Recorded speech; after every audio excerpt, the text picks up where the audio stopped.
Myles Munroe is with me, and we are going to have a glorious day and a glorious week all this week. Listen, every time Pastor Myles Munroe is with me, the phones just ring off the hook, and I love it.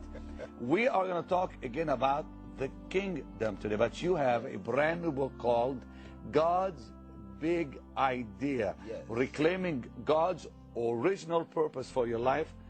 I'm ready to hear you. I really want to know more. God has really gifted you with this.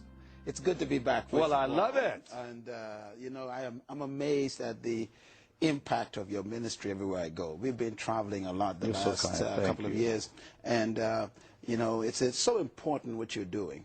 And I think you are probably one of the 21st century's great manifestations of kingdom impact on nations. And I mean that because everywhere I go, people know this ministry, they know the name of this program, and they know you. And whether I'm talking to governments or whether I'm talking to church leaders or business people, they ask, do you know Benny Hinn personally? And I said, of course, you know, and it's so great to be back with you again. Thank you, Myles. Thank you so Bless much. your heart. I want to ask, why did you write this book? How did this all develop? Well, first of all, I think there's nothing on earth more powerful than an idea. As a matter of fact, ideas are more powerful than death. Ideas are more powerful than that. Absolutely. Really? Well, think about it. Please. The world is actually run by dead people.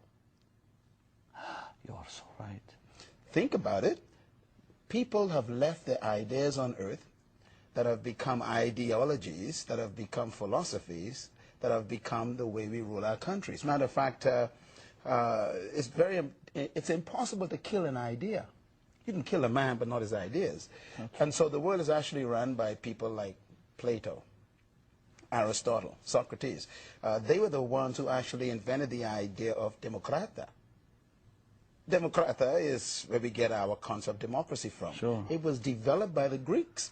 And so you could say that the Greeks are ruling America right now. Dead men. Ideas are so powerful that if you try to kill an idea, it actually multiplies. We call it martyrdom. This is why ideas like socialism, communism, democracy, dictatorship, even terrorism is an idea. And you cannot really shoot an idea with a bullet. You cannot kill an idea with a gun. How true, boy. And I think if you think of the fact that ideas are more powerful than mankind himself, then if you really want to deal with the idea of terrorism, you cannot shoot it with a gun.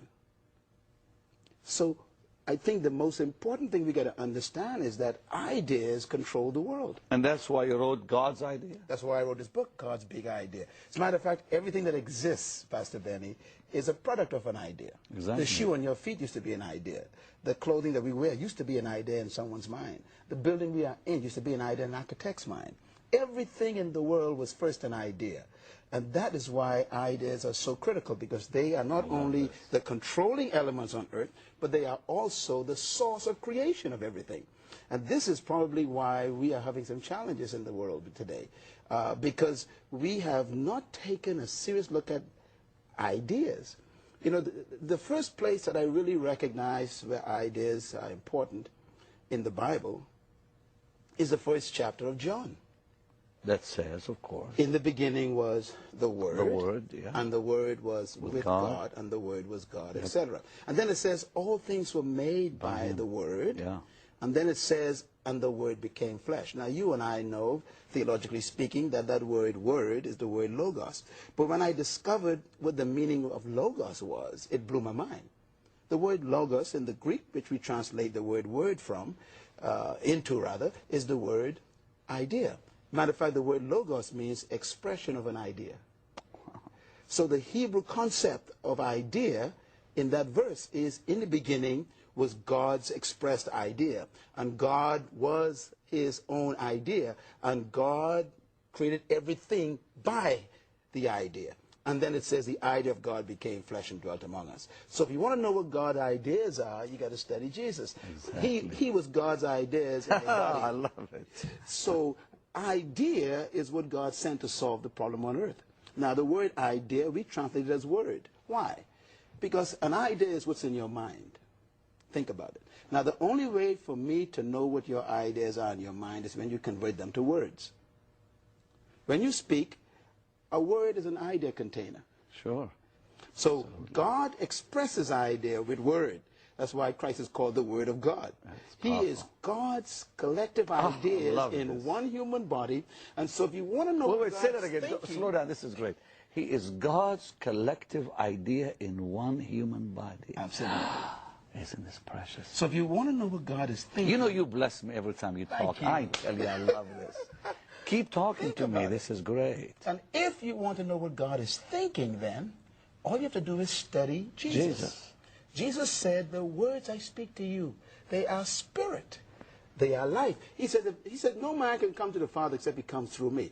Jesus Christ is God's big idea in a body. And really what he's saying is, Jesus is God's will in action. Absolutely. Your will is in your mind. Yeah. But when you put it on paper, it's called a testament. You know, it's amazing. Lawyers know this.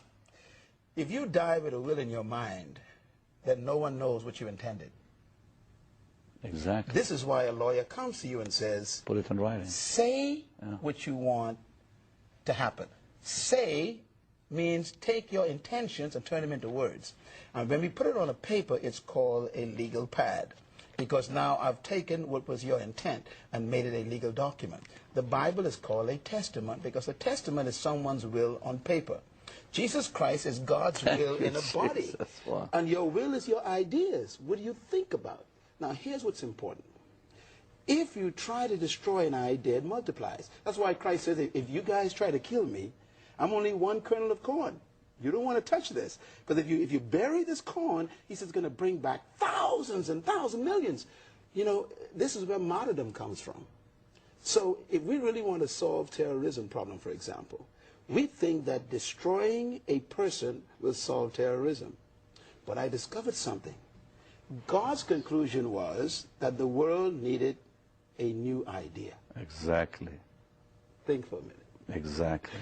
So he didn't send an army. He didn't send warriors. He didn't send soldiers. He sent the word. God's because the most powerful thing on earth is an expressed idea. So what you're saying is God fought an idea with his idea. Oh, you're getting ahead of me. I love it. Exactly.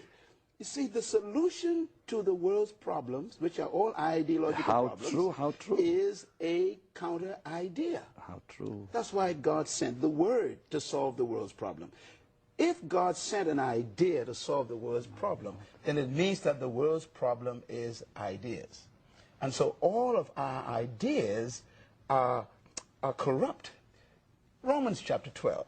We don't understand Paul's mind sometimes. Paul says, look, the only way we can see a new world, he says, is first of all, you must stop being conformed to this world, to the ideology of this world. That's exactly. Then he says, be transformed by the renewing of your mind, so that you may know what is God's perfect will. You know, you're explaining even something's happening today. We hear on the news, we are fighting an ideology. That's the point I'm making. Yeah, because we're not fighting an army. Right. We're not fighting terror. Yes. We're fighting an ideology. That is very, very, very dangerous. And only God's idea can defeat that. You're getting ahead of me. That's why the book... I'm going to slow down then and let you talk. But you see, this is the key to victory. Yes. Keep talking, please. You know, the most powerful thing on earth is a thought. And a thought is an idea that's conceived. And the most dangerous thing is when a thought becomes a word, because now it becomes an influential power. That's why Christ says, be careful what you listen to. Yes, exactly. Because you are transmitting people's ideas into your mind. Yep. And this is why God sent the word to change the world, to save the world, to redeem the world. And Jesus said that I am life. The words I speak to you, they are spirit, and they give the effect of your life. And so we got to study what was Jesus containing. What was his idea that he contained? And I am pleased to announce that his idea is an old idea. As a matter of fact, the idea of God is as old as time and as fresh as tomorrow.